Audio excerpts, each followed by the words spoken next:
are several political reactions that are pouring in. Let's take a listen to what Rahul Gandhi's colleague from Lok Sabha, Gaurav Gogoi, has to say. Gandhi has been targeted ever since he has made his speech against the Prime Minister Modi, exposing his links with Mr. Gautam Adani. This is nothing but an outcome of that. But if the BJP think that this will make Rahul Gandhi weaker, they are wrong. Rahul Gandhi will only emerge stronger. He is a leader who walked from Kanyakumari to Kashmir, unifying India, rallying India behind the Indian flag, and therefore I am confident that Rahul Gandhi will come out only stronger from this, and the Congress party is ready to take the battle to every street, to every nook and corner. ये शर्मनाक है, दुर्भाग्यपूर्ण है और मैं समझता हूं संसदीय लोकतंत्र के इतिहास में इससे बड़ा काला धब्बा कुछ नहीं। जिस तीव्रता से ये निर्णय लिया गया, जिसके पीछे आधारहीन तथ्य और तर्क रहे हैं। कल ही तेजस्वी जी ने, डिप्टी सीएम हमारे दल के, उन्होंने कहा था कि विपक्ष के दलों को अब ये सोच लेना है कि लड़ाई का तरीका क्या होना चाहिए। और आज देखिए, जो राहुल जी ने कैम्ब्रिज में कहा डेमोक्रेसी के पर संकट के बादल, आपने तस्दीक कर दी। आपके मनसा वाचा कर्मणा में डेमोक्रेसी के लिए कोई रिस्पेक्ट नहीं है। और मैं समझता हूं कि सभी दलों को अब यह तय करना होगा नागरिक समाज के साथ मिल करके, लोगों के साथ मिल करके, कि इस तानाशाही मनोवृत्ति को जमींदोज करना होगा। अन्यथा हिंदुस्तान का जो 75वें वर्ष आजादी में जो नुकसान हो रहा है ना, उसकी भरपाई कतई संभव नहीं होगी। ये सिर्फ राहुल गांधी का की लोकसभा सदस्यता रद्द नहीं हुई है, लोकतंत्र मृत घोषित हुआ है। आज official declaration of the death of democracy.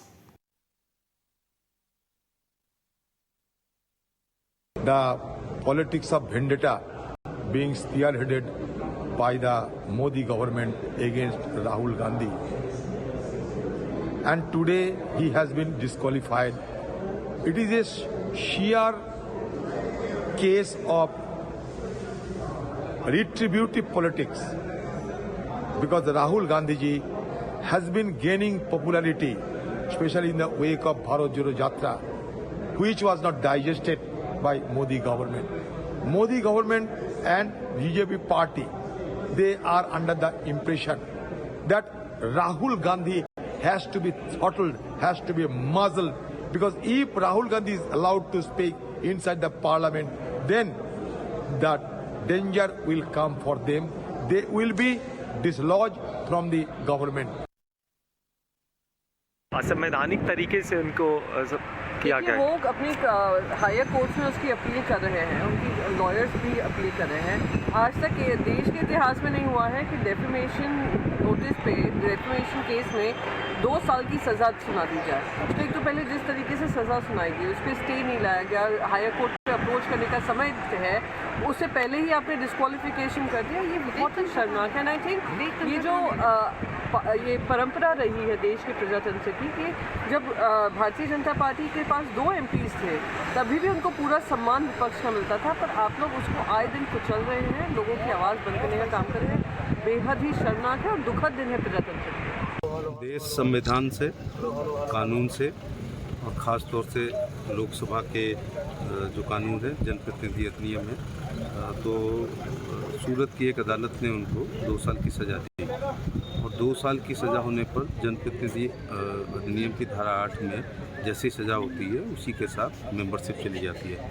आज लोकसभा सचिवालय ने इस संबंध में आदेश जारी कर दिया और ऐसा कोई अकेले उनके साथ नहीं हुआ है। भारतीय जनता पार्टी के ही एक विधायक जो खतौली से सैनी होते थे, उनकी मेंबरशिप गई, बाई इलेक्शन हो चुका है। आजम खान के बेटे को भी सजा हुई, उसको भी स्पीकर यूपी ने जो है कानून का सहारा लेते हुए उसकी मेंबरशिप समाप्त की है। तो ये तो होना ही था। तो देश के कानून के आगे सब लोग बराबर। So Congress and opposition parties are also blaming partly BJP for this. They are saying that the comment was not blameworthy.